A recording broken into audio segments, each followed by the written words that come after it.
Good morning all of you. तो आज हम लेकर आए हैं आपकी 10th क्लास की पहली पोएम जिसका नाम है डस्ट ऑफ स्नो और जिसे लिखा ना रॉबर्ट फ्रॉस्ट ने। अच्छा, पहले हम इसकी समरी नॉर्मली जान लेते हैं।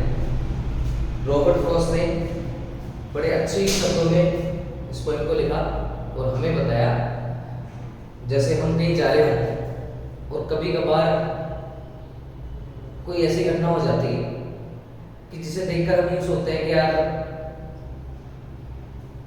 ये तो बुरा काम हो गया, अब काम अच्छा नहीं होगा।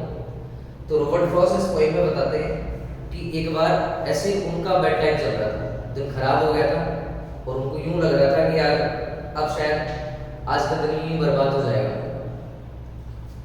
उन्होंने ऐसी पोएम लिखी। अच्छा, इस पोएम में सबसे पहला क्वेश्चन बनता है कि जो इस पोएम का नाम है डस्ट ऑफ स्नो, इसका मीनिंग क्या है?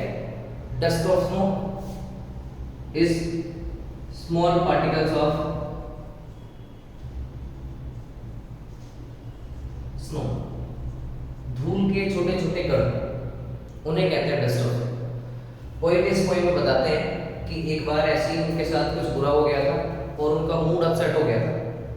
मूड अपसेट होने की वजह से वो एक पेड़ के नीचे बैठे हुए थे और उस पेड़ का नाम यहाँ लिया गया है हेमलॉक ट्री। अब हेमलॉक ट्री क्या है? पॉइजनस पेड़।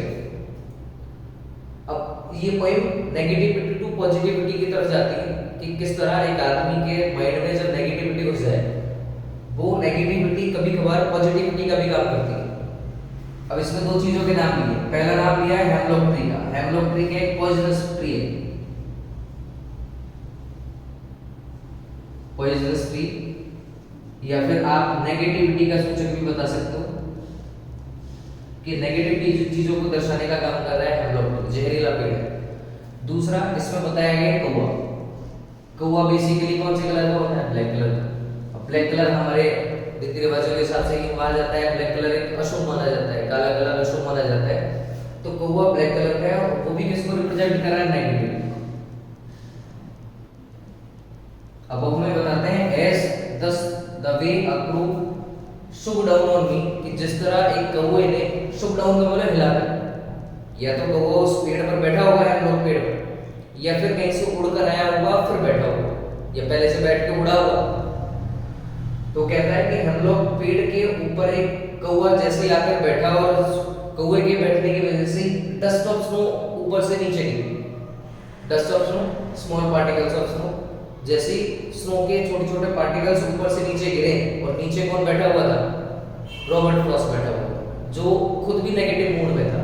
देखो, पॉइजनस ट्री, हेमलॉक ट्री भी है, एक नेगेटिविटी दिखा रहा है, क्रू भी क्या दिखा रहा है? नेगेटिविटी। और रॉबर्ट फ्रॉस्ट का मूड पहले से नेगेटिव, तो सारी चीजें नेगेटिव ही नेगेटिव थी।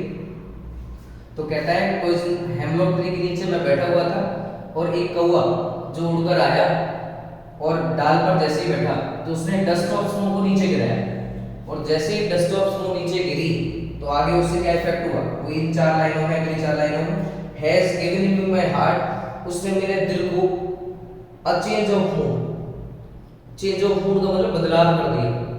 जैसे ही डस्ट ऑफ स्नो उसके ऊपर गिरी उसका मूड चेंज हो गया। अच्छा देखो, पहले ब्लैक चीजें थी, नेगेटिव चीजें थी, नेगेटिव चीजों को ब्लैक चीजों से दर्शाया जाता है। अब जैसे ही डस्ट ऑफ स्नो गिरी, ये डस्ट ऑफ स्नो कौन सी कलर की होती है? व्हाइट कलर की, और व्हाइट को हम पॉजिटिव चीजें मानते हैं। तो जैसे ही नेगेटिव चीज के ऊपर वो पॉजिटिव चीज गिरी, कौन सी? डस्ट ऑफ स्नो, तो उसने उसके मूड को चेंज कर दिया। और आगे वो कहता है and sir saved some part of a day I had you, और मेरे उस दिन का कुछ हिस्सा उसने बचा लिया। किसने? डस्ट ऑफ स्नो ने। जो ये घटना हुई कौन सी? बर्फ के गिरने की। तो बर्फ के गिरने की उस घटना ने मेरे उस दिन का कुछ हिस्सा बचा लिया, जो आई had you. I had you का मतलब जो मैं बर्बाद कर चुका था। पूरे दिन भर से जो पछतावा कर रहा था कि यार मेरा दिन खराब हो गया है, अब पता नहीं क्या होगा, दिन खराब हो गया है, अब आगे क्या होगा क्या नहीं होगा। तो वो कह रहा है कि जिस दिन को मैंने पछतावे में गुजार दिया था, उस दिन को, उस डस्ट ऑफ स्नो वाली जो घटना थी उस कौवे ने जैसे मेरे ऊपर गिराया। तो पोएट सीधे सीधे क्या कहना चाहता है? जरूरी नहीं है सारी चीजें नेगेटिव, कभी कभी नेगेटिव चीजें भी पॉजिटिव काम कर जाती है हमारे लिए। तो पोएट सबसे पहले क्या संदेश देना चाहता है हमें? कि हमें किसी भी चीज को देखकर नेगेटिव नहीं होना चाहिए। नेगेटिविटी आते ही हमारे माइंड डाइवर्ट हो जाता है और हम तरह नेगेटिव हो और डीप हो जाते हैं। तो हमें हर चीज को नेगेटिवली नहीं लेना होता, किस तरह लेना होता है? पॉजिटिवली। ठीक है, ओके। नेक्स्ट हम अगली वीडियो में नेक्स्ट पॉइंट लेकर आएंगे आपकी सेकंड नंबर की पॉइंट, जिसका नाम है फायर डाइस